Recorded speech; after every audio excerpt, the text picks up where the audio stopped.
Hello, magandang araw mga kababayan. Magandang araw po sa inyong lahat mga kababayan. Komentaron na po natin itong ayon mismo sa balita. Matagal na po itong balita. Siguro po ito mga January, July 16 po yata ito in-announce ng presidente mga kababayan. Na magpamudmud daw po siya di umano ng 2,000 bawat pamilya mga kababayan. Pakinggan lang po natin siya mga kababayan, ang kanyang report sa bayan. Sinasanay po talaga ang tao sa ayuda mga kababayan. Sa tingin mo kaya sasapat yung 2,000 pesos na ipamudmud niya kada buwan hanggang December? Saan kukunin yung pera mga kababayan? Tandaan po natin, imbis na trabaho ang ibigay ng gobyerno sa tao para hindi umasa na pamigay ng ayuda, wala ko tayong proyekto eh. Walang repair, walang proyekto. Iwan na po ang infrastruktura natin mga kababayan. Dahil sa pamimigay ng ayuda. Inululuko lang tayo ng bayan kasi ng presidenteng ito. Alam naman po natin kung kanino galing yung pera. Sa personal ba niyang pera? Inuutang po yan mga kababayan. Yan po nakakalungkot yan. Inuutang, tapos pamimigay sa tao, nasa halip yung inuutang paunlad rin para magkaroon ng trabaho at lumaman ang Pilipinas. Hindi. Ang ginagawa, nangungutang, pinamimigay sa tao, paano asenso? Di lalo lang tayo nababaon sa utang, mga kababayan. Tandaan po natin, bawat Pilipino po may utang na po na 160,000 bawat isa. Ano pala yan? As in 2026 pa lang yan. Ay paano na pagdating ng pagbaba niya ng 2020? Magkano na utang natin bawat isa? Tapos walang malang proyekto, walang malang infrastruktura, walang repair, walang bagong tulay, walang kalsada. Lahat po ng proyekto na gumagana ngayon sa panahon pa po ni PRRD yan, mga kababayan. Wala akong bagong proyekto ang presidente ngayon. Puro pamimigay lang po ng ayuda, mga kababayan. Saan ba galing yung pera? Pinangungutang din po. Sino magbabayad niya? Siya ba hindi? Taong bayan pa rin po, mga kababayan. Nakakalungkot man pong isipin, pero bibigyan ka lang ng kakarampot, magkano kaya ang napupunta naman sa kanila? Sa tingin mo kaya papayag sila na wala silang makukuha dyan, mga kababayan? Yan po nakakalungkot eh. Pakinggan na po natin itong report na ito, mga kababayan. Tawid Pamilyang Pilipino Program o 4Ps at Walang Gutom Program ay makakatanggap ng tagda 2,000 piso. Makakatanggap ng isang beses na karagdagan tulong na hanggang 2,000 piso ang 3,2 milyong benepisyaryo ng Pantawid Pamilyang Pilipino Program o 4Ps at yung Walang Gutom Program. Palalawakin din natin ang ating suporta para sa 2,2 milyong mahihirap at yung malapit ng maging mahirap. O tingnan mo itong kalukuhan nitong kakupalan nitong presidente natin. Makakatanggap yung tao ng 2,000 piso, yung mahihirap, at yung magiging mahirap pa, mga kababayan. Alam niya na meron pang darating na magiging mahirap. Kasi nga po, walang proyekto ito, mga kababayan, sa alit na magbigay ng mga trabaho sa tao, namimigay ng ayuda. Paano kaya mag-isip ito, mga kababayan? Isipin mo ha, ganun ang kababa ang tingin sa atin. Bibigyan natin ng tulong yung mahihirap at magiging mahirap pa, mga kababayan. Tuloy lang natin siya sa kanyang kakupalan, mga kababayan. Ng kabahayang natutukoy sa 2024 Community-Based Monitoring System o CBMS. Ang mga Yan nakakalungkot, mga kababayan. Kasi isipin mo naman po na bakit niya masasabi na ibig sabihin, alam niya na may darating pang maghihirap, mga kababayan. Di ba? Isipin niya, alam niya na may darating pa. Kasi nga po, ang nangyari sa gobyerno natin ngayon, nangungutang ng pera, tapos ibibigay sa ayuda, walang proyekto, walang repair, walang kalsada, wala man lang investment na pumapasok sa atin, dahil nga po natatakot ang mga investor sa atin pumasok dito, mga kababayan. Dahil sa nangyayari, alam naman po natin ng buong bansa na nangyayari sa atin. na mayroon tayo di umanong presidente na lulong sa pinagbabawal na gamot. Ayon mismo di umano kay Amy Marcos yan. Hindi naman po ang tao narinig lang yan mismo sa bibig ng kanyang kapatid, mga kababayan. Kaya ganito mag-isip ito eh. Isipin mo, yung mahirap, bibigyan ng 2,000 hanggang December. Starting daw po yata sa Lunes yan. Tapos, yung magiging mahirap pa, alam na alam niya na mayroon pang darating na maghihirap, mga kababayan. Nakakatawa po, hindi ko po alam kung paano mag-isip itong presidente natin. Puro ang laman talaga nito, mga kababayan, kung hindi kulangot, kakupalan na lang talaga. Ang pinapalabas nila rito na tumutulong sila sa taong bayan. Hindi po tulong yan. Paghihirap po sa atin yan. Tandaan po natin, may utang na ho tayo, bawat isa, 160.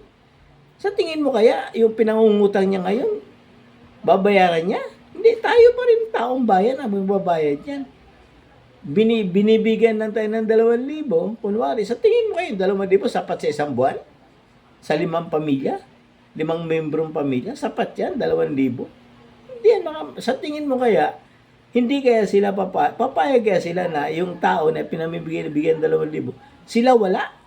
Baka mas malaki pa ang kanila, mga kababayan. Huwag tayo paluko dito na natutuwa tayo dahil binigyan tayo ng 2,000 ayuda. Di ba?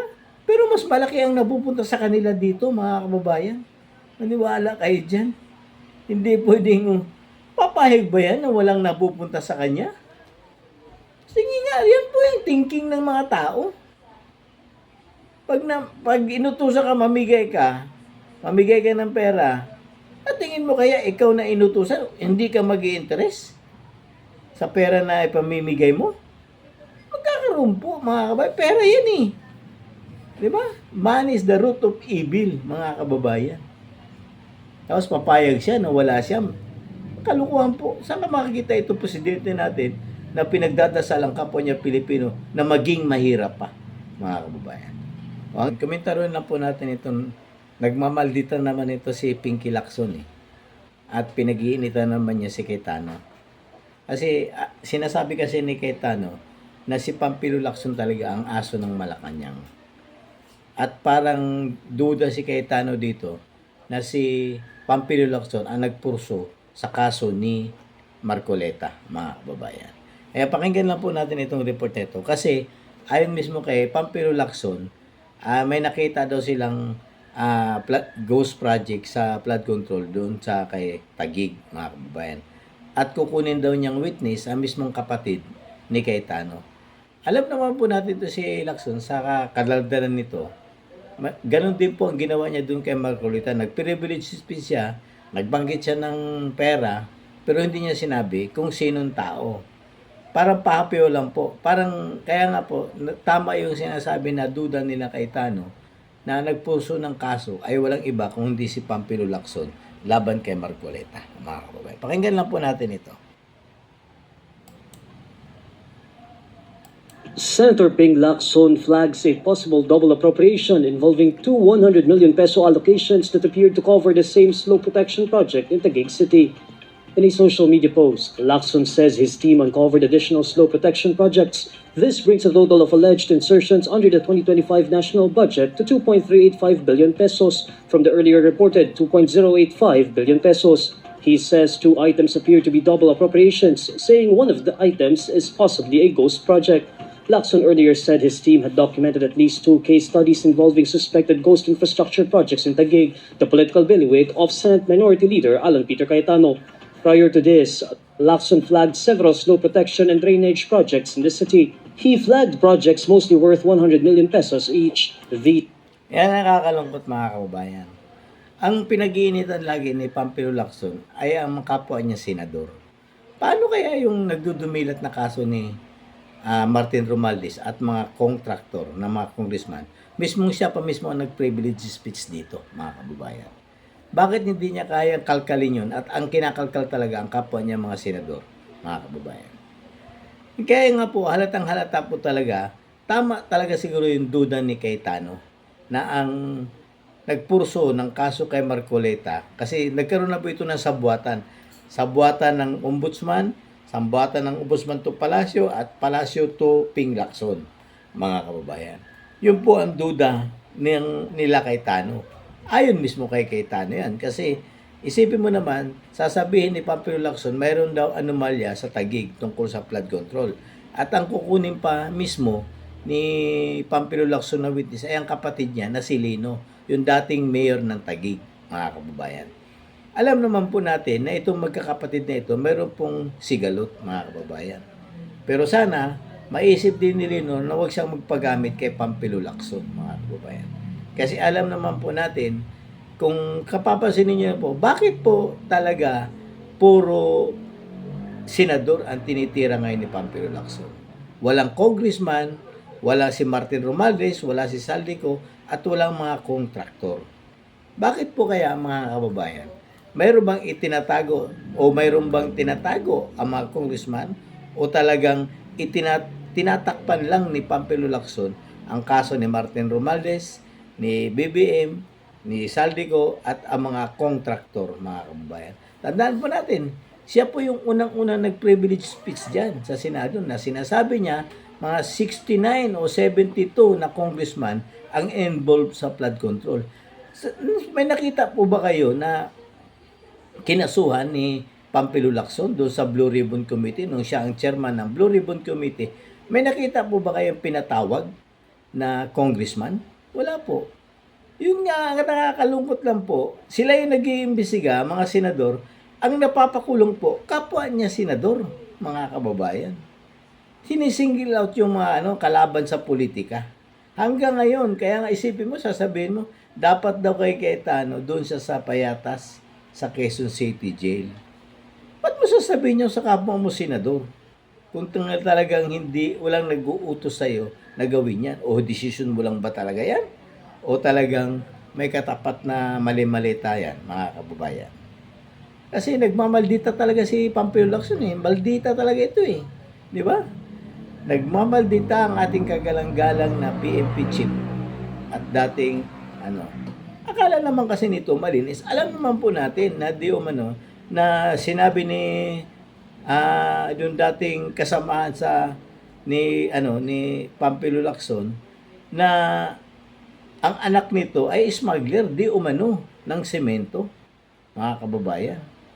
Di ba po?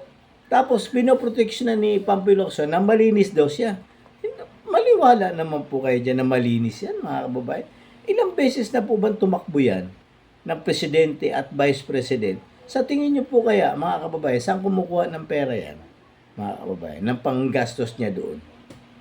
Di ba po? Yun na nakakalungkot lang po. Naglinis-linisan po itong taong ito. 50 years daw niya pinutoksyonan ng kanyang pangalan.